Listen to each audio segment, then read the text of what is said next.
नमस्कार, जोहार झारखंड देख रहे हैं आप। मैं हूं शुभे मिश्रा आपके साथ। बुलेटिन की शुरुआत बड़ी खबर के साथ करेंगे। रांची से बड़ी खबर आ रही है। कोकर थाना क्षेत्र में अगलगी की घटना हुई। फर्नीचर वर्कशॉप और गोदाम में आग लग गई। 26 घंटे बाद भी आग पर काबू नहीं पाया गया। हर तरफ अभी भी धुएं का गुब्बार नजर आ रहा है। 75 फायर ब्रिगेड की गाड़ी आग को बुझाने में जुटी है, लेकिन आग पर काबू नहीं पाया जा सका है। 26 घंटे का वक्त बीत चुका है, लेकिन अभी भी आग के अंदर से धुएं का गुब्बार लगातार उठता जा रहा है। और ये तस्वीरें आप देख पा रहे होंगे। कोकर थाना क्षेत्र में ये आगलगी की घटना हुई है। फर्नीचर वर्कशॉप और गोदाम में आग लगी और कैसे लाखों की संपत्ति का नुकसान हुआ है उसकी तस्वीरें हम आपको दिखा रहे हैं। और ये एक्सक्लूसिव तस्वीरें आप देखिए। हर तरफ आपको सिर्फ और सिर्फ धुएं का गुब्बार नजर आ रहा होगा। एक दो नहीं बल्कि 75 फायर ब्रिगेड की गाड़ियां मौके पर बुलाई गई। दमकल की टीम को बुलाया गया और लगभग 26 घंटे का वक्त बीत चुका है, लेकिन अब भी पूरी तरह से आग पर काबू नहीं पाया जा सका है। राजधानी रांची के कोकर इंडस्ट्रियल एरिया में अगलगी की एक घटना होती है। फर्नीचर के वर्कशॉप और गोदाम इस अगलगी की चपेट में आते हैं। बता दें कि कल दोपहर से ही ये आग की लपटें यहाँ पर उठी थी, जो अभी तक यहाँ पर जो बदस्तूर धुआं जो है वो नजर आ रहा है। भले लपटें शांत हो गई हों, लेकिन जो धुएं का गुबार है वो अभी भी नजर आ रहा है, जिस वजह से यहाँ पर अभी भी जो फायर ब्रिगेड के कर्मी हैं वो पूरी तरह से मुस्तैद है। खासतौर से बात की जाए तो अब तक आग बुझाने और आग पर काबू पाने को लेकर 28 घंटे के आसपास का वक्त गुजर चुका है, लेकिन पूरी तरह से आग पर काबू नहीं पाया जा सका है। जाहिर तौर पर इस पूरी अगलगी की घटना में अगर बात की जाए तो जो सामान है वो पूरी तरह से जलकर खाक हो चुके हैं, तो दूसरी तरफ जो इमारत है वो भी काफ़ी हद तक डैमेज हुई है। इसमें भी दरारें पड़ गई हैं, जो कहीं ना कहीं बताती है कि आग की भयावहता कितनी खतरनाक थी। हाँ, 24 घंटा से ऊपर हो गया। फोम कितना खतरनाक होता है?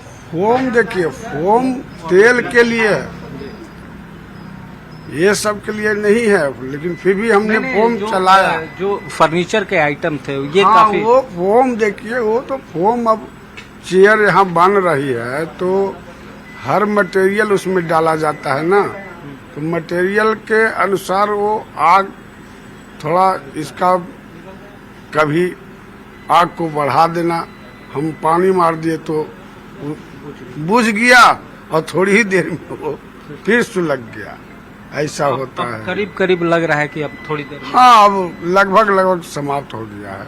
तो ये हमारे साथ रविंद्र ठाकुर जो थे, जो फायर ब्रिगेड कर्मी हैं, वो मौजूद थे। उनका भी कहना है कि आग पर काबू पाने में अभी भी कोशिशें जो जारी हैं, क्योंकि धुएं का गुबार है, तो इसका मतलब है कि अभी भी आग जो है यहाँ पर लगी हुई है और इस आग को बुझाने में दमकल कर्मी पूरी शिद्दत के साथ लगे हुए हैं। 24 घंटे से ज़्यादा का वक्त गुजर चुका है, लेकिन आग पर पूरी तरह से काबू नहीं पाया जा सका है, जो कि इस आग की भयावहता को दर्शाता है। कैमरामैन प्रभाकर के साथ ओम प्रकाश, न्यूज़ 18 रांची।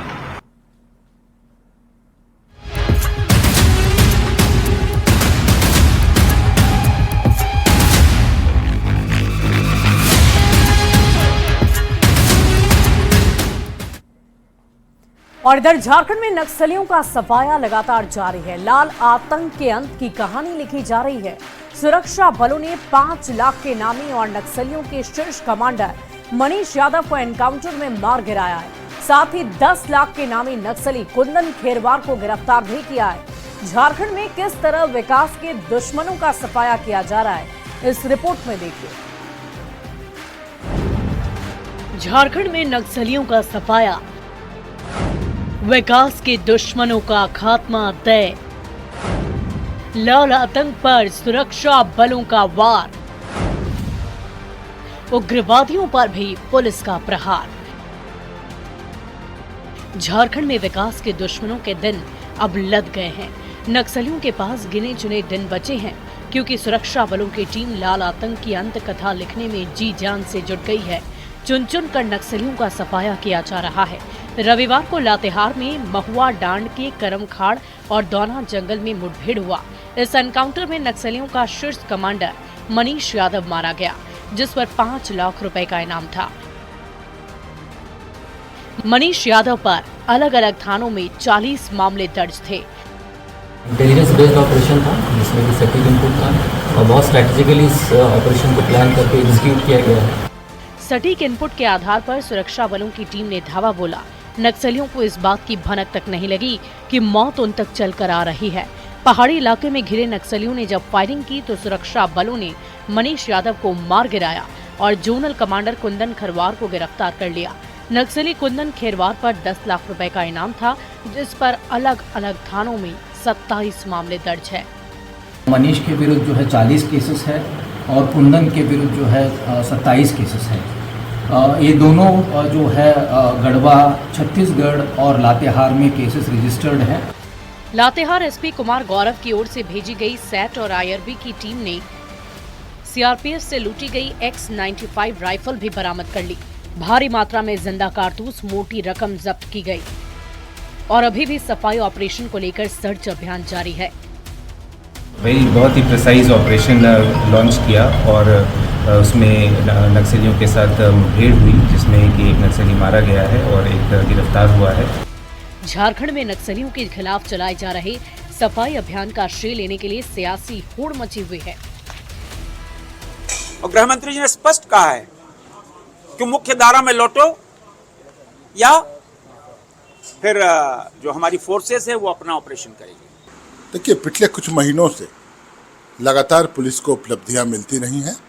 हमारे पुलिस प्रशासन, जांबाज पुलिस प्रशासन दुर्गम क्षेत्रों में जाकर नक्सलियों का मुकाबला कर रहे हैं। एनकाउंटर हो रहा है। पुलिस टीम और सुरक्षा बलों की ताबड़तोड़ कार्रवाई से नक्सलियों के हाथ पांव फूले हुए हैं। सरकार का टारगेट जल्द से जल्द नक्सल मुक्त झारखंड देखना है। ये कब तक पूरा होता है? लातेहार से न्यूज़ 18 संवाददाता विकास तिवारी और रांची संवाददाता ओम प्रकाश के साथ ब्यूरो रिपोर्ट न्यूज़ 18। और आइए अब रुक करते हैं अगली खबर की ओर। झारखंड में कोरोना की एंट्री हो गई है। फिल्म निर्माता विजय शाहदेव कोरोना संक्रमित पाए गए, जिसके बाद स्वास्थ्य विभाग पूरी तरह से अलर्ट मोड पर है। कोरोना से निपटने के लिए अस्पतालों में तैयारी कैसी है, इस रिपोर्ट के जरिए आपको दिखाते हैं। झारखंड में कोरोना की एंट्री, कोरोना की दस्तक, अस्पताल कितने तैयार? डरना नहीं, सावधान रहना है। कोरोना वायरस के बढ़ते मामले लोगों को फिर से डरा रहे हैं। झारखंड में भी कोरोना ने दस्तक दे दी है। राजधानी रांची में पहला मामला सामने आया है। फिल्म निर्माता विजय नाथ शाहदेव संक्रमित पाए गए हैं। 22 मई को ही मुंबई से रांची आए थे। हालांकि राज्य में एक बार फिर कोरोना को लेकर सतर्कता बढ़ा दी गई है। संपर्क में आए लोगों की पहचान कर जांच प्रक्रिया भी शुरू कर दी गई है। कोविड का एक मामला आया है जो कि मुंबई से ही आया है, मुंबई से यहाँ आया है रांची। तो सबसे पहला संदेश जो है हम लोगों की तरफ से वो यही है कि घबराना बिल्कुल नहीं है, पैनिक नहीं होना चाहिए। न तो किसी इंडिविजुअल, किसी व्यक्ति को भी पैनिक नहीं होना चाहिए, घबराहट, किसी परिवार को नहीं, किसी समाज राज्य कहीं भी पैनिक नहीं होना चाहिए। एक कारण उसका ये है कि अगर पैनिक होता है तो किसी भी व्यक्ति को घबराहट हो जाती है, डर जाता है व्यक्ति, तो उसका ऑक्सीजन लेवल अपने आप कम हो जाता है, 10% तो ऐसे ही गिर जाएगा। कोरोना से लड़ने के लिए स्वास्थ्य विभाग पूरी तरीके से तैयार है। रांची की सदर अस्पताल में फिलहाल 14 बेड को रिजर्व रखा गया है। ऑक्सीजन सिलेंडर से लेकर ऑक्सीजन कंसंट्रेटर तक की व्यवस्था सदर अस्पताल ने कर ली है। की तैयारी में झारखंड के साथ साथ राजधानी रांची भी तैयार हो चुका है। रांची सदर अस्पताल में तमाम तैयारियां जो हैं वो पूरी कर ली जा चुकी है। कुमार हैं, उन्होंने इस बात की पुष्टि की है कि राजधानी रांची में एक मरीज मिले हैं। इसके एहतियातन जो राज्य सरकार है और राजधानी रांची का स्वास्थ्य विभाग है वो अपनी तैयारी में जुट चुका है। अभी कुल 14 बेड जो हैं वो आरक्षित किए गए हैं, यानी आइसोलेशन वार्ड में 14 बेड लगाए गए हैं, जहां की अगर कोरोना के मरीज आते हैं तो उन्हें रखा जाएगा। उस वार्ड में ऑक्सीजन की सुविधा के साथ जो कंसंट्रेटर हैं उसे भी लगाए गए हैं। किसी भी तरह की परेशानी किसी मरीज को ना हो, इस वजह से ये तमाम तैयारियां जो स्वास्थ्य विभाग ने है वो एहतियातन पहले ही शुरू कर दी है। हाल ही में देश के अन्य हिस्सों में विशेषकर महाराष्ट्र और दिल्ली में कोरोना के मामलों में वृद्धि देखने को मिली, जिससे ये आशंका जताई जा रही थी कि झारखंड भी इसकी चपेट में आ सकता है। रांची में सामने आए इस पहले मामले के बाद राज्य सरकार और स्वास्थ्य विभाग पूरी तरह से सतर्क हो गए हैं। ऐसे में लोगों से अपील की गई है कि वे घबराएं नहीं, लेकिन सावधानी जरूर बरतें। नियमित हाथ धोना, मास्क पहनना और भीड़ भाड़ से बचना अभी भी जरूरी है। अफवाहों से दूर रहें, आधिकारिक सूचना पर ही विश्वास करें। जिस तरीके से अब तक के मीडिया रिपोर्ट्स हैं, उसके मुताबिक ये संक्रमण बहुत ज्यादा भारी नहीं है, लेकिन किसी भी वायरस को हल्के में नहीं लेना चाहिए। इस वजह से स्वास्थ्य विभाग ने अपनी पूरी तैयारी कर ली है। कैमरा पर्सन प्रभाकर के साथ गौरव झा, न्यूज़ 18 रांची। और इसी से जुड़ी हुई इस वक्त की एक बड़ी खबर का रुख कर लेंगे। कोरोना को लेकर स्वास्थ्य विभाग अलर्ट हो गया है। रांची के सदर हॉस्पिटल में स्वास्थ्य मंत्री ने एक अहम बैठक की है। स्वास्थ्य मंत्री इरफान अंसारी ने कई दिशा निर्देश भी दिए हैं। सभी सिविल सर्जन को दिशा निर्देश दिए गए।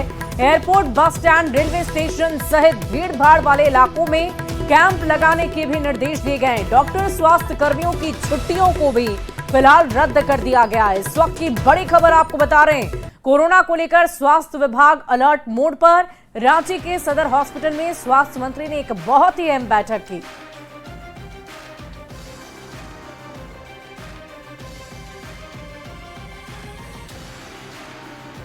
झारखंड के तमाम जिलों में, झारखंड के तमाम जिलों के बस स्टेशन में, चाहे रेलवे स्टेशन में हो, चाहे एयरपोर्ट में हो, एक दिन वहां जाए टीम जाएगी मेरा, और जो भी लोग आ रहे हैं उसकी जांच होगी। और उसकी जांच होगी जो लगे कि नहीं बीमार है, वीक है, बुखार है, खांसी है, सर्दी है या हेडेक है, या सांस लेने में दिक्कत हो रही है, ऐसे पेशेंट को आप लोग तुरंत, मैं भी हूं, आप सबको अलर्ट मोड में रहना है। और फिलहाल इस बुलेटिन में अभी के लिए बस इतना ही। आप बने रहे न्यूज़ 18 बिहार झारखंड के साथ।